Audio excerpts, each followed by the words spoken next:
Please open the door, George. You're closest.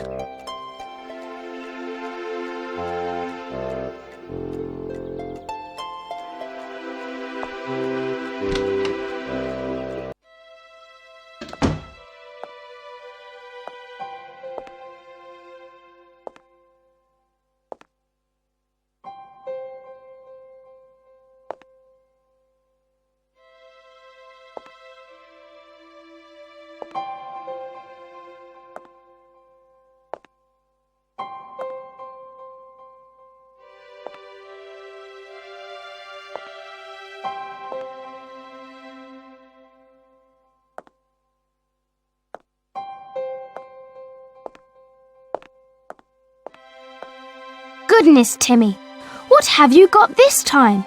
Here's a reward for you. You see? What a good dog he is.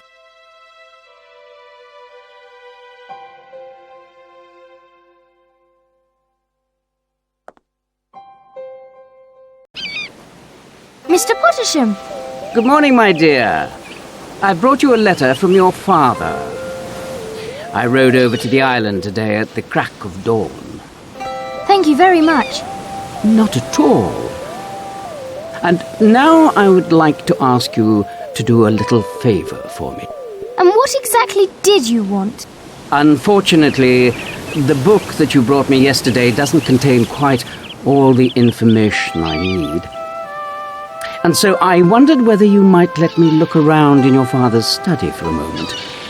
I'm searching for something like the plans that give the instructions about the experiments on the island. And a big girl like you certainly wants to help her father all she can. Isn't that right? I'm sorry, but the study is locked, and I haven't got the key. Oh, blast. Of course, the door is locked. In that case, there's not much we can do about it, is there? Well, never mind. Bye for now. Well, Timmy, what do you have to say about that? How could Pottersham possibly know that the study door is locked? You can't bear him, can you? Well, I don't blame you. I don't like him either. And this letter was merely an excuse to come to the house. I think we had best talk this over in our secret hiding place.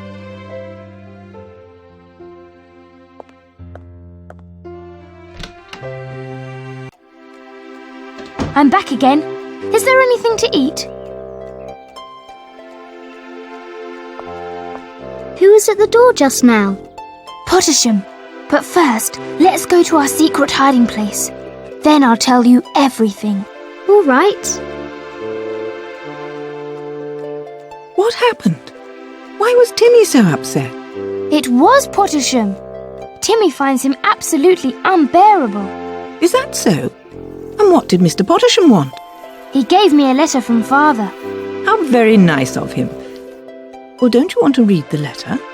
Oh, he probably just wants to apologise because I'm not allowed to go to my own island. That I can read later. You shouldn't be so stubborn, George. Your father is engaged in some very dangerous work at the moment. He's using the island only because it's safer over there. All right, Mother. Are the rest of you finished with breakfast? It's really beautiful weather for a change. We're going down to the beach, Mother. Who was that? Pottersham. What did he want? Not here. We'll meet in our secret hiding place. All right. Who was that at the door? Pottersham. First, let's go to our secret hiding place. Then I'll tell you everything. Of course.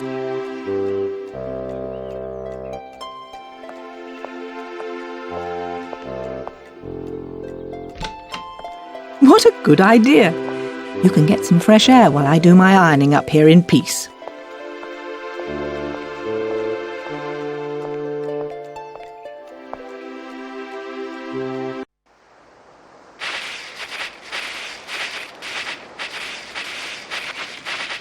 Well then, George, what's going on? It all has to do with Pottersham's visit this morning. But why? There's nothing that special about delivering a letter, is there? I'm convinced that the letter was merely an excuse. What he really wanted was a reason to come to Kirin Cottage. Oh dear. Has he noticed that we're looking at his computer? I don't think so. He wanted some papers from the study, and when I told him that the study was locked, he muttered, "Oh yes, of course." In other words, he already knew that the room was locked. That means that he'd been there before. Our intruder! That's amazing. What shall we do now?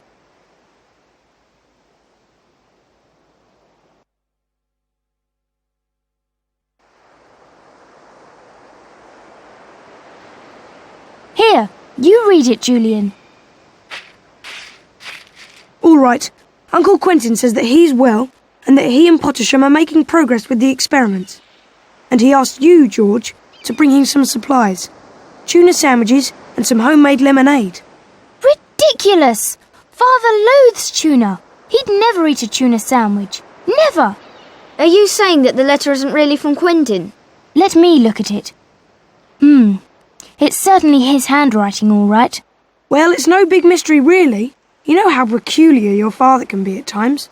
Perhaps he suddenly had a craving for tuna and lemonade. Maybe. But have you all noticed how the letter even smells like lemons? Yes, you're right. My goodness! Lemon juice can be used as secret ink. Quentin has sent George a secret message. We've got to figure out what it says.